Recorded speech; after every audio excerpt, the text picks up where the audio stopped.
My cousin forged my signature to take out loans in my name. The federal fraud investigation that followed was swift and brutal. Everything started falling apart on a Tuesday morning when I opened my credit monitoring app and saw my score had dropped 200 points overnight. My stomach twisted into knots as I scrolled through notifications showing 3 new loan accounts I'd never opened, totaling nearly $60,000. The addresses were all wrong, the phone numbers weren't mine, but somehow my social security number and personal information were perfect matches. I called the first bank immediately, my hands shaking as I explained that I'd never applied for any loan with them. The customer service representative put me on hold for what felt like hours before coming back with devastating news. Someone had submitted a loan application with my information, complete with pay stubs, bank statements, and what appeared to be my signature on every document. The worst part was learning they'd already dispersed the money 3 weeks ago. My mind raced through possibilities of who could have done this. I'd been careful with my personal information, never shared my social security number carelessly, and always shredded important documents before throwing them away. But as I hung up from the second bank call, confirming another fraudulent loan, a sinking realization began creeping into my thoughts. 6 months earlier, my cousin had stayed with me for 2 weeks after losing his apartment. He'd been going through a rough patch, struggling with bills and unemployment, and I'd wanted to help family. During his stay, I'd caught him rifling through my mail once, claiming he was just organizing it for me. I'd also noticed him taking pictures of documents on my kitchen counter, saying he was impressed by my financial responsibility and wanted to copy my budgeting system. The more I thought about it, the more pieces started clicking together. He'd asked detailed questions about my income, my bank, even my mother's maiden name under the guise of casual conversation.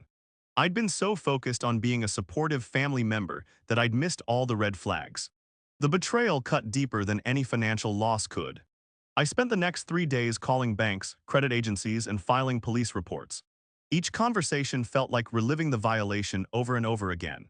The officers took my statement seriously, but warned me that identity theft cases could take months or even years to resolve. Meanwhile, my credit was destroyed, and I was legally responsible for debts I'd never incurred. When I finally worked up the courage to confront my cousin, his reaction told me everything I needed to know. Instead of shock or sympathy, he became defensive and angry, accusing me of trying to blame him for my own financial problems. He claimed he'd never seen my documents and suggested maybe I'd applied for the loans while drunk and forgotten about it. His gaslighting attempts were so transparent that I knew without doubt he was guilty. But proving it was another matter entirely. The banks needed concrete evidence, not just suspicions based on family drama. I started documenting everything I could remember about his stay, checking security cameras from nearby businesses, and even hiring a private investigator to trace where the loan money had gone. The costs were adding up, but I felt like I was drowning in debt that wasn't mine. 3 weeks into my investigation, I received a call that changed everything. A federal agent from the Financial Crimes Division wanted to meet with me immediately. Apparently, my cousin hadn't stopped with just targeting me. He'd been running a sophisticated identity theft operation, using personal information stolen from at least 12 different family members and friends to secure loans totaling over $300,000. The agent explained that they'd been tracking unusual patterns in loan applications across multiple states. My cousin had been clever, spacing out the applications over several months and using different banks to avoid detection. But he'd made one critical mistake. He'd used the same email address for all the applications, thinking he could delete the accounts before anyone noticed. What happened next felt like watching a movie unfold in real time. Federal agents executed search warrants on his apartment, his car, and his girlfriend's house simultaneously. They found boxes of stolen personal documents, fake identification cards, and detailed spreadsheets tracking his victims and their financial information. My cousin had been treating identity theft like a full-time job, complete with organizational systems and profit tracking. The investigation revealed that he'd been planning this scheme for over a year. He'd systematically collected personal information from family gatherings, social media posts, and even going through relatives' trash. My 2-week stay at my house had just been the final phase of his data collection on me specifically. He'd photographed my tax returns, bank statements, and even my passport while I was at work.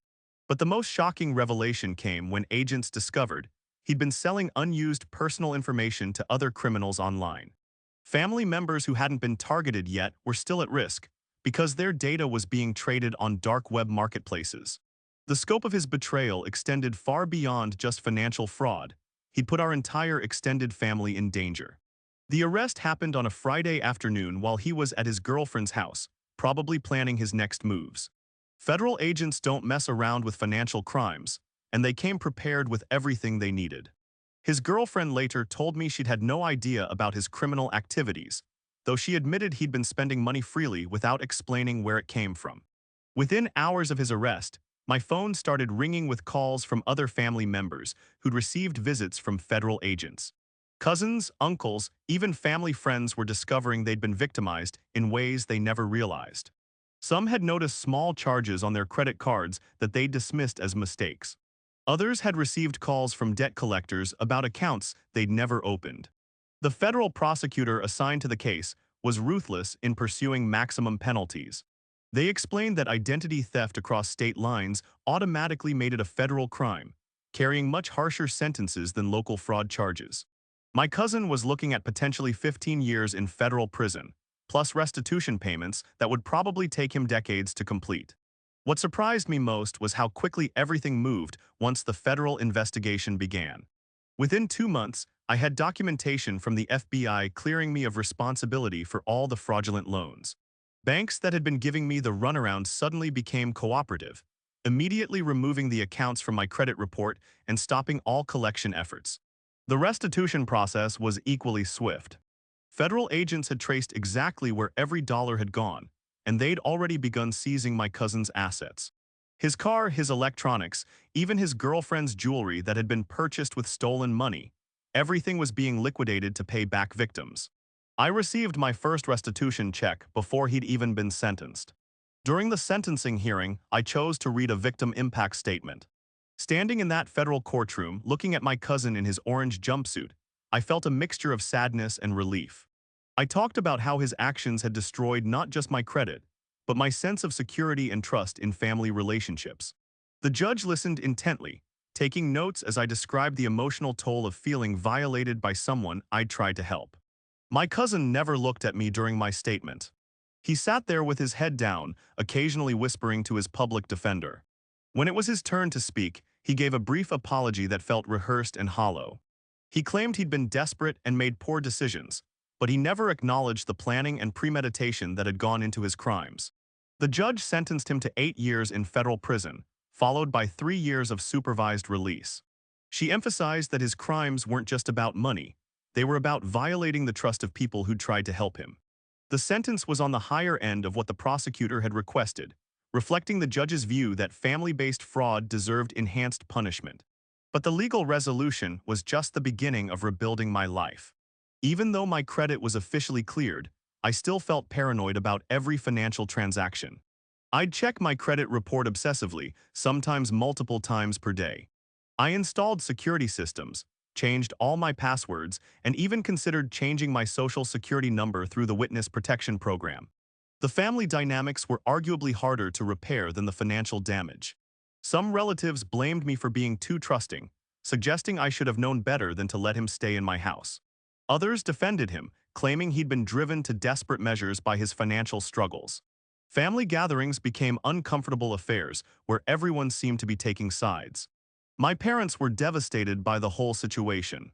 My cousin was my aunt's only son, and she'd already been struggling with his unemployment and legal troubles. The federal charges and prison sentence essentially destroyed her relationship with the rest of our family. She blamed everyone except her son, claiming we'd all failed to help him when he needed it most. The most unexpected consequence came 6 months after the sentencing. I received a call from a documentary producer who wanted to feature my story in a series about family fraud. Apparently, cases like mine were becoming increasingly common, and they wanted to educate people about the warning signs. I agreed to participate, hoping other families might avoid going through what we'd experienced. Filming the documentary was emotionally draining, but also therapeutic. Talking about the experience with professionals helped me process feelings I'd been suppressing. The producer connected me with other victims of family fraud, and I realized I wasn't alone in struggling with the shame and confusion of being betrayed by someone I'd trusted. The documentary aired 8 months later, and the response was overwhelming. I received hundreds of emails from viewers sharing their own stories of family betrayal. Many were dealing with similar situations, but had been too embarrassed to seek help. Some had suspected family members, but weren't sure how to investigate their concerns. One email particularly stood out. A woman in Texas had watched the documentary and realized her brother had been stealing her identity for years.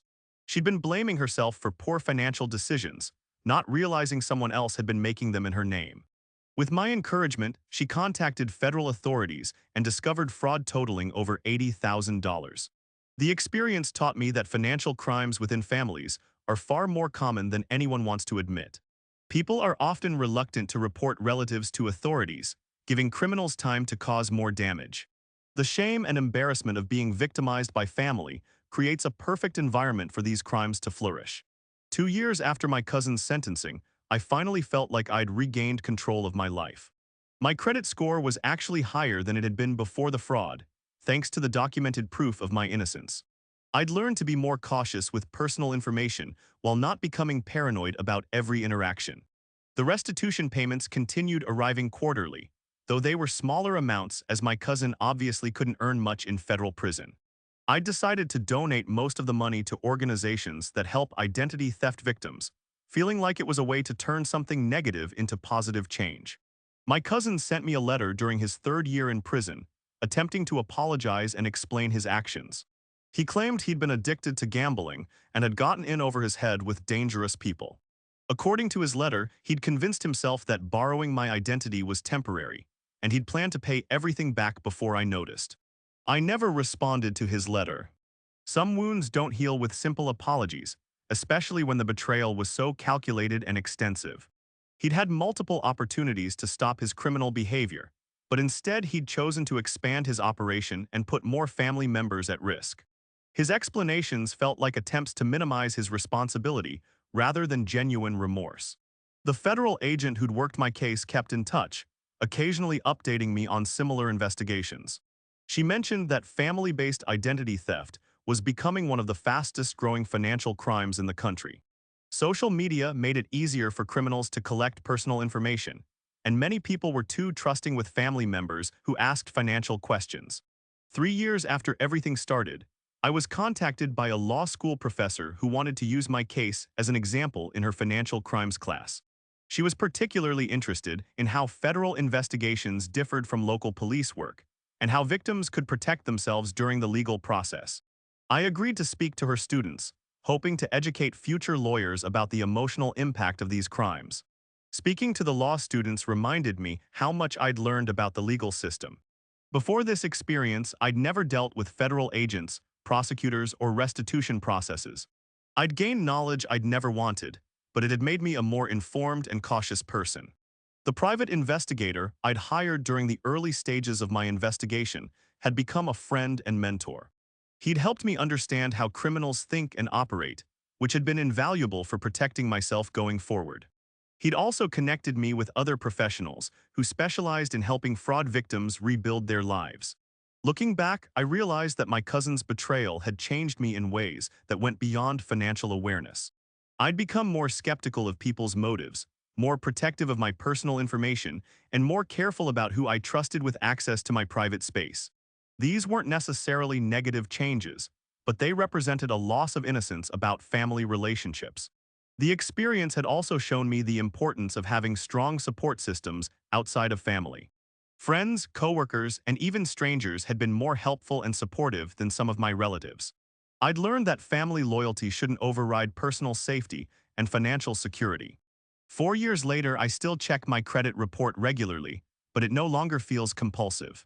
I've developed healthy financial habits that protect me without making me paranoid. I keep important documents in a safe deposit box, use complex passwords for all my accounts, and never share personal information unless absolutely necessary. My cousin was released from federal prison after serving 6 years of his 8-year sentence. I heard through family that he'd moved to another state and was working in construction. He'd apparently completed financial counseling and addiction treatment programs while incarcerated, though I had no way to verify whether he'd genuinely changed his behavior. I never attempted to contact him after his release, and he never tried to reach out to me. Some bridges once burned can never be rebuilt. The trust he destroyed wasn't just about money. It was about the fundamental belief that family members protect each other rather than exploit vulnerabilities. The final restitution payment arrived 5 years after the original fraud, closing that chapter of my life completely. I'd recovered every dollar that had been stolen, plus interest and penalties.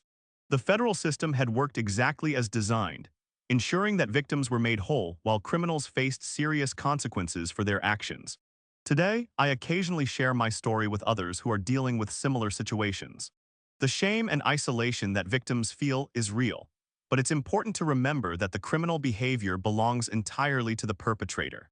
No one deserves to be victimized by someone they trusted, regardless of the circumstances that led to that trust. The experience taught me that resilience isn't about avoiding difficult situations. It's about how you respond when life throws unexpected challenges your way. I'd been tested in ways I never imagined, but I'd emerged stronger and more prepared for whatever comes next.